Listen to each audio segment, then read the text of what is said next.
Okay, you really have to wrap your head around this one. On a Friday, the Supreme Court strikes down President Trump's global tariffs. Seems straightforward, right? But then, by the following Tuesday, a brand new 10% global tariff is suddenly in effect. Now, if that sounds confusing, well, you're not alone. It's a perfect example of policy whiplash that sent some serious shockwaves through the global economy. So how did this even happen? Let's break it down. To really get this story, you have to start right here, with the reaction. Almost immediately after the Supreme Court's ruling came down, President Trump made it crystal clear he was not backing down. This quote, it really sets the whole stage for the wild pivot that happened next. It wasn't just him saying he disagreed, it was a promise, a signal that this trade fight was far, far from over. And this slide really lays out the central puzzle, doesn't it? Friday, a massive legal defeat. The highest court in the U.S. says the president's tariffs are unconstitutional. Then, just 4 days later, poof, a whole new set of tariffs just materializes and becomes law. It's this incredibly fast timeline that left businesses, not to mention foreign governments, scrambling to figure out what in the world just happened. So let's start with that big Friday decision. You have to understand this wasn't just some minor legal issue, it was a huge constitutional smackdown of executive power, right on a central piece of the administration's entire economic strategy. The court's whole argument was pretty fundamental. In a 6-3 vote, the justices basically said the president had overstepped his bounds. Their logic was that the power to tax, and let's be clear, a tariff is a tax, is given specifically to Congress by the Constitution. It's not something the president can just do on his own, even if he's claiming emergency powers. The wording here from Chief Justice John Roberts himself is, well, it's really telling. He rooted the majority opinion right in the original text of the Constitution. And he also brought up this thing called the Major Questions Doctrine. That basically says that for gigantic issues with huge economic and political consequences, Congress has to be super clear and explicit in giving its authorization. And in this case, the court said they just weren't. And the stakes here, they're absolutely enormous. This number, $175 billion, is roughly how much money was collected under those tariffs that were just declared illegal. So the court's decision immediately flung the door wide open for companies to try and get that money back. In fact, a giant like FedEx filed a lawsuit almost right away, asking for a full refund. Okay, so the old tariffs are dead. How in the world did we get new ones so fast? Well, this brings us to the administration's immediate and, let's face it, pretty defiant pivot. I mean, the sequence of events here was just dizzying. Friday, the court makes its ruling. By Saturday, President Trump is on social media, not just announcing new tariffs, but actually threatening to hike them from 10% to 15%. And then, by Tuesday morning, it was a done deal. The U.S. Customs Agency officially started collecting that new 10% duty. So, the key takeaway here is that this created a whole new reality. Despite what the Supreme Court said, a completely separate, across-the-board 10% tariff on all imports is now active.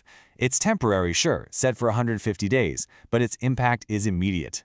Which, of course, brings us to the big question: how is this even legal? And this right here is the heart of the matter. The administration didn't just ignore the Supreme Court. No. Instead, they reached into the legal toolbox and pulled out something different. A tool that was older, way more obscure, and had never really been used like this before.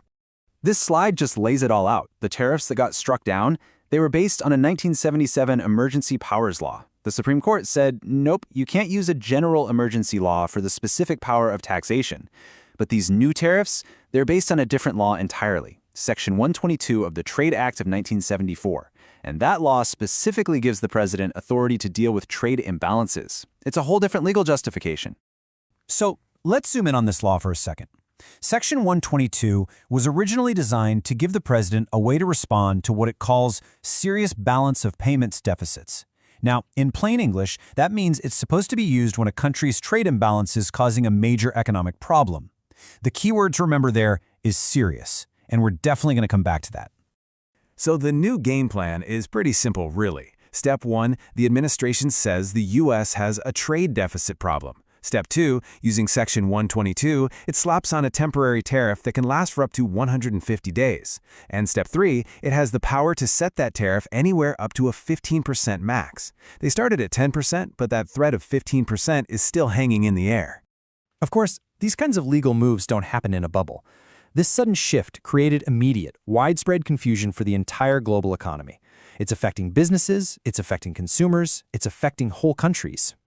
And this quote from William Bain over at the British Chambers of Commerce just nails the problem perfectly.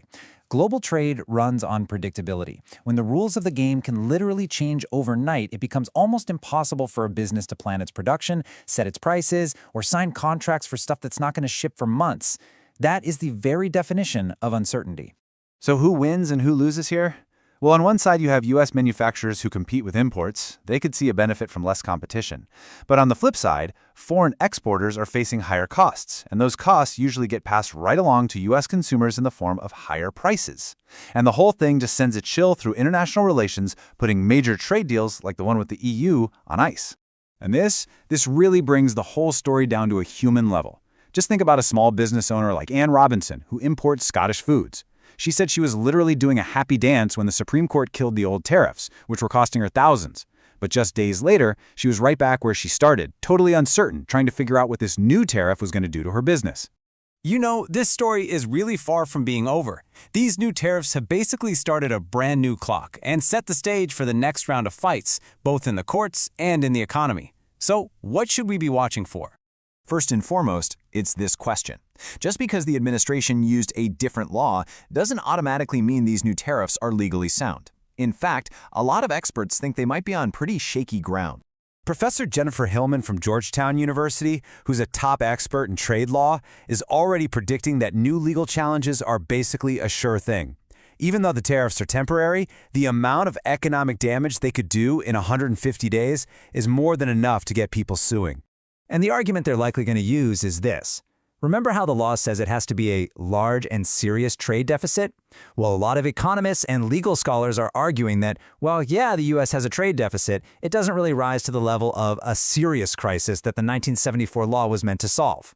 That's probably going to be the central question for the courts to decide. So, as we wrap this up, keep your eyes on these three things. First, does that rate go up to the 15% maximum? That's a big one. Second, watch for the lawsuits. How will the courts interpret this pretty old law in a totally modern context? And finally, how will America's trading partners react? You know, the only certainty right now is more uncertainty. And that really leaves us with a final thought. In a global economy that's this connected, is this kind of policy whiplash even sustainable?